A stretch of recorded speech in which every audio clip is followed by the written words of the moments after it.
Enregistro aquest vídeo per explicar coses molt greus que estan passant a TV3 i Catalunya Ràdio. Coses que semblen increïbles, però que es poden demostrar amb documents.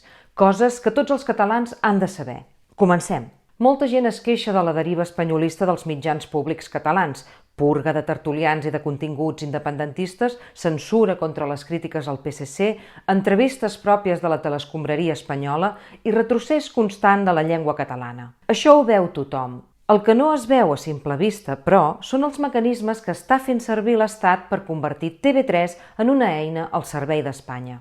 Avui, a octubre, explicarem amb tot detall les maniobres per triar de manera fraudulenta els actuals directors de TV3 i Catalunya Ràdio. Unes maniobres encapçalades per Rosa Romà, presidenta de la Corporació Catalana de Mitjans Audiovisuals, la CCMA, l'empresa que gestiona els mitjans de comunicació públics. Tot plegat sembla increïble, oi? Doncs és exactament el que ha passat. TV3 sempre ha incomodat l'estat espanyol i el joc brut va començar abans i tot de la primera emissió. El periodista Àlex Gutiérrez, al llibre Objectiu TV3, explica que TV3 volia inaugurar les emissions amb un cop d'efecte, emetre per primer cop a l'Estat una pel·lícula en 3D, doblada al català. Per poder-la veure calien les típiques ulleres de 3D i TV3 en va comprar 500.000 a Anglaterra per repartir als quioscos. Però el govern del PSOE no podia permetre que TV3 passés per davant de Televisió Espanyola i va imposar un aranzel desorbitat a la importació de les ulleres, la qual cosa va fer que TV3 no pogués comprar les ulleres. La cosa és que al cap d'uns mesos, Televisió Espanyola va repartir 1,5 milions d'ulleres i va emetre en 3D la mateixa pel·lícula, però en castellà. 35 anys més tard, el 24 d'octubre de 2017, el programa Espejo Público feia un especial donant suport al pla d'aplicar el 155 a TV3. Finalment, el 155 no es va aplicar, però Espanya no ha renunciat mai a controlar TV3 i Catalunya Ràdio i des de 2017 l'espanyolisme, amb el PSC al capdavant, ha maniobrat per prendre el control dels mitjans de comunicació públics. La major part d'aquests moviments s'han fet d'amagat o no han tingut ressò als mitjans. Però aquest dimecres 19 de març va sortir a la llum un informe de la Sindicatura de Comptes que explica que la selecció per triar els directors de TV3 i Catalunya Ràdio va ser un frau. Diu la sindicatura: s'han observat deficiències en les bases de la convocatòria del procediment de selecció dels directors de TV3 i Catalunya Ràdio. La informació és molt greu i afecta tota la cúpula de mitjans de comunicació públics. Però malgrat la gravetat de la informació, al cercador de notícies de TV3 i Catalunya Ràdio no hi ha cap rastre de la notícia. I a la majoria de mitjans privats el silenci és esfereïdor. No és casual. Qui denunciï queda fora del joc dels favors i les subvencions. A octubre ni rebem subvencions ni acceptem publicitat. Per això us podem explicar el que ara us explicarem. L'informe de la sindicatura explica que Sigfrid Gras i Jordi Borda van ser triats de manera fraudulenta gràcies a les maniobres de Rosa Romà, la presidenta de la CCMA. Per això, per entendre bé l'escàndol, primer cal entendre com Rosa Romà va arribar a presidenta de la CCMA. El màxim òrgan de govern de la corporació és el Consell de Govern, que està format per 7 persones que han de ser nomenades pel Parlament cada 6 anys per una majoria reforçada. És a dir, no n'hi ha prou amb una majoria absoluta de 68 diputats, sinó que en calen 2/3 parts del Parlament, és a dir, 99 diputats. Això obliga el govern a negociar els noms del Consell del Govern amb els partits de l'oposició. I això sempre és complicat. A principis de 2018, per exemple, el mandat de 6 anys dels membres del Consell de Govern estava caducat perquè els partits no es posaven d'acord per nomenar els nous membres. Però a finals de 2018, Esquerra, PSC, Junts i Ciutadans, que era llavors la primera força de l'oposició, van anunciar que havien arribat a un acord on a Esquerra li tocava nomenar 2 dels 7 consellers de la corporació, inclòs el president. Esquerra va proposar 2 noms. Com a president, Saúl Gordillo, que en aquell moment era director de Catalunya Ràdio, i Rosa Romà, que llavors era degana del Col·legi de Publicitaris i Relacions Públiques. Però el nom de Rosa Romà va generar polèmica perquè la seva parella era Miquel Gamisans, que estava al capdavant de l'estratègia comunicativa d'Esquerra, primer com a secretari de Comunicació del Govern i després com a secretari de Difusió del Govern. El periodista Àlex Gutiérrez explica al seu llibre que aquesta relació entre Romà i Gamisans Gamisans va provocar moltes crítiques pel possible conflicte d'interessos que suposava. Que la televisió pública sigui dirigida per la parella del responsable de comunicació del govern va encendre les alarmes. Les regulacions catalanes, estatals i europees fan referència explícita al respecte. Per exemple, la Llei 3/2015, que regula l'exercici del càrrec, adverteix sobretot el potencial conflicte d'interessos que pot haver-hi dins una parella. Aquesta polèmica, però, va acabar quan l'acord va saltar pels aires perquè finalment Ciutadans se'n va desdir i el Consell de Govern de la corporació no es va poder renovar. Saúl Gordillo va continuar com a director de Catalunya Ràdio i Esquerra va buscar un altre càrrec per Rosa Romà com a directora d'Innovació, Màrqueting i Ciutadania al CatSalut. Després va arribar la pandèmia. Espanya va inhabilitar el president Quim Torra i el maig de 2021 Pere Aragonès va ser investit president. La cosa és que Ciutadans va ser escombrat a les urnes i ara, per tal de renovar la corporació, només calia un pacte entre Esquerra, Junts i el PSC. Esquerra tenia la presidència de la Generalitat i prou força per proposar un nom per la presidència de la corporació. Però el PSC, després de la caiguda de Ciutadans, estava prou fort per collar molt a les negociacions i el maig de 2021 va publicar un document titulat La refundació de la Corporació Catalana de Mitjans Audiovisuals. Atenció al que diu el document del PSC. La darrera dècada de la corporació es caracteritza per la progressiva conversió en un altaveu de continguts independentistes cada vegada més radicalitzats. Totes les graelles dels canals de televisió o de ràdio estan impregnats d'aquesta manera de fer. I per acabar, cal que la corporació recuperi la seva responsabilitat de mitjans públics de projectar la pluralitat social, cultural, lingüística, etc. Aquest era el punt de partida del PSC per la negociació i sembla que la cosa va funcionar, perquè el desembre de 2021 Esquerra, Junts i PSC van arribar a un acord per renovar el Consell de Govern de la corporació, un acord on Esquerra posava, ara sí, Rosa Romà com a presidenta de la corporació. I el conflicte d'interès amb el seu cònjuge? Doncs amb l'arribada del govern de Pere Aragonès, Gamisans, parella de Romà, va deixar el seu alt càrrec a la Generalitat i només 60 dies després va fitxar per la consultora Acento, liderada per l'exministre del PSOE, José Blanco, i l'exministre del PP, Alfonso Alonso. Doncs bé, un cop Romà va aconseguir la presidència de la corporació, va començar a moure peces. Només 40 dies després d'assumir el càrrec, el nou Consell de Govern nomenat per Esquerra, Junts i PSC va destituir el director de TV3, Vicent Sanchis, i el director de Catalunya Ràdio, Saúl Gordillo. Aquestes destitucions van ser un cop d'efecte important. Gordillo i Sanchis van ser els directors dels mitjans públics catalans en el moment de màxima confrontació amb l'Estat i tots dos van ser perseguits judicialment pel fet d'haver-ho estat. A més, durant la presidència de Sanchis es va decidir apostar per la informació política amb tertúlies, programes satírics amb alt contingut polític o el fax, que va ser un fòrum de política líder absolut de les nits de dissabte. I això, com hem vist abans, als socialistes no els agradava gens. Un cop destituïts Sanchis i Gordillo, calia posar nous directors per TV3 i Catalunya Ràdio. Però atenció, fins al 2019 els directors de TV3 i Catalunya Ràdio els triava directament el Consell de Govern. Aquell any, però, es va reformar la llei que regula la corporació i es va introduir un canvi. Calia fer un procediment públic de selecció per escollir-los. L'objectiu era fer el procés més transparent.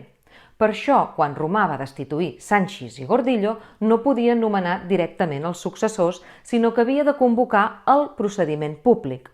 Però mentre es feia el procediment públic, Romà va nomenar dos directors provisionals, Sigfrid Gras, per TV3, i Jordi Borda, per Catalunya Ràdio. Des del primer moment, però, molts van advertir que aquell procediment seria un pur paripé, un tràmit aparentment obert, però fet a mida perquè guanyessin precisament els dos noms que el Consell de Govern de Rosa Romà ja havia col·locat a dit.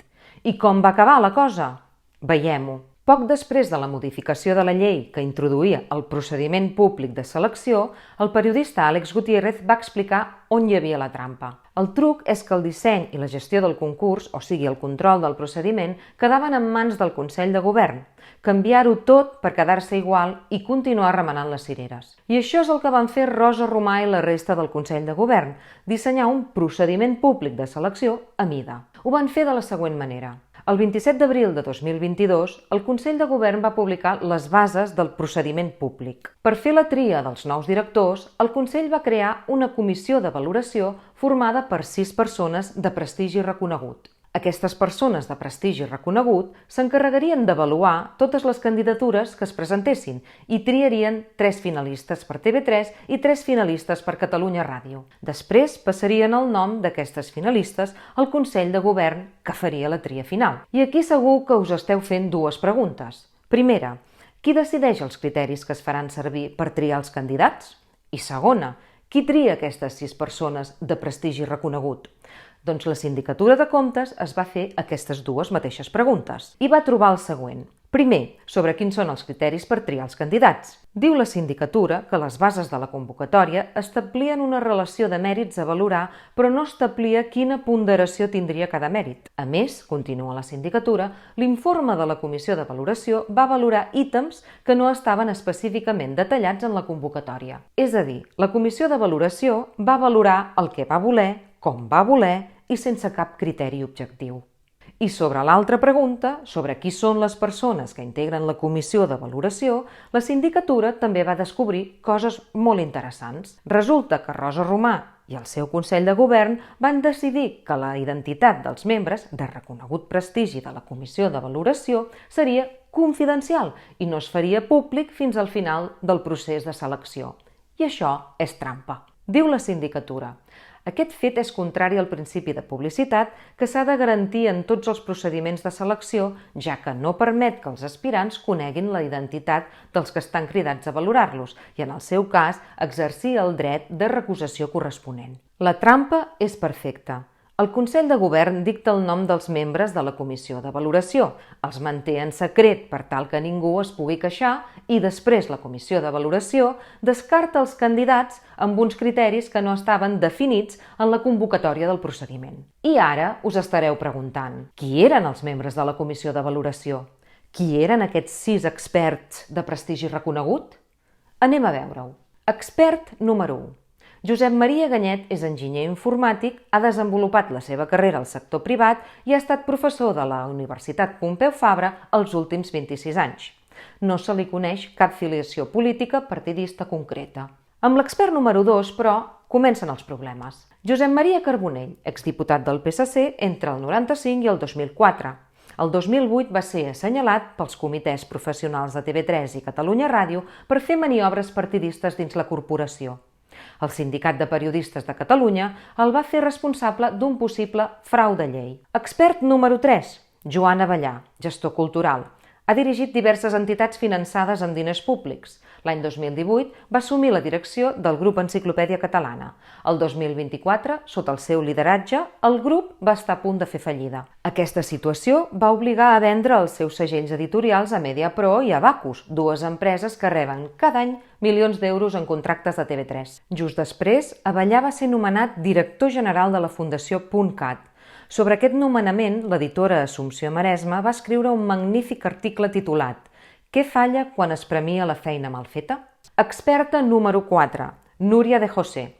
Després de la seva participació en la comissió de valoració, va ser nomenada com a consellera delegada de la xarxa audiovisual local, un ens de la Diputació de Barcelona, dirigit per Maria Eugènia Gai, mà dreta de Jaume Collboni. Experta número 5, Judit Colell, presidenta de l'Acadèmia de Cinema Català. Fa unes setmanes, Colell va acusar Jordi Graupera de feixista per demanar que les subvencions de la Generalitat siguin per subvencionar cinema en català. I parlant de subvencions, Colell ha rebut 1,5 milió d'euros de subvenció per a la seva última pel·lícula, Frontera. Experta número 6. Mabel Mas va ser responsable de Relacions Externes de la Secretaria de Cultura durant el tripartit, a les ordres de Joan Manel Tresserras, ideòleg d'Esquerra. En aquella secretaria, Mas va coincidir amb Eduard Voltes, que també treballava al govern tripartit com a secretari de Cultura del Departament de Cultura i Mitjans de Comunicació, controlat per Esquerra. Avui, Eduard Voltas i Mabel Mas dirigeixen plegats la revista Time Out, que cada any, des de fa anys, rep desenes de milers d'euros en subvencions públiques. La Sindicatura de Comptes ha certificat que el procés per escollir les direccions de TV3 i Catalunya Ràdio va ser un frau,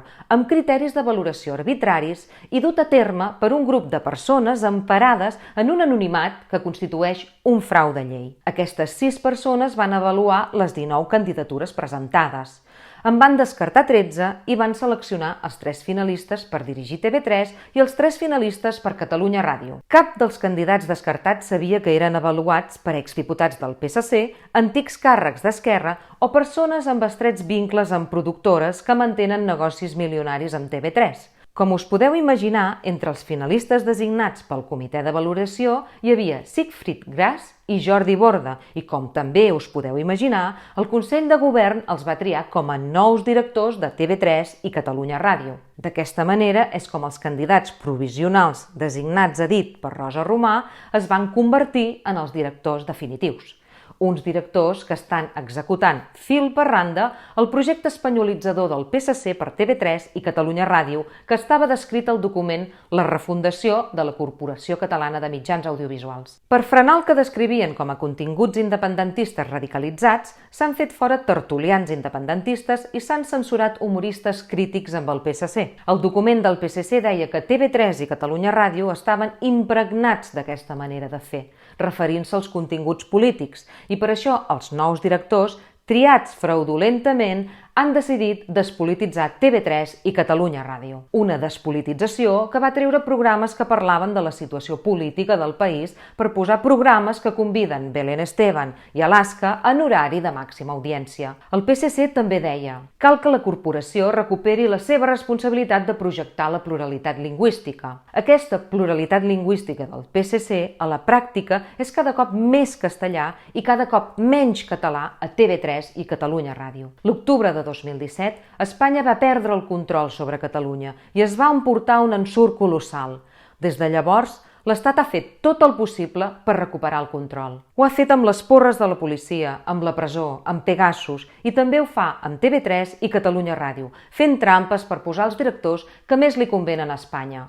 Ara, la Sindicatura de Comptes ha descobert el pastís i ells ho estan amagant. Al web de TV3 i Catalunya Ràdio no hi ha ni rastre de tot això que acabem d'explicar. Per això hem fet aquest vídeo. Si t'ha semblat útil, passa als teus contactes. Entre tots podem desmuntar les seves trampes. Gràcies.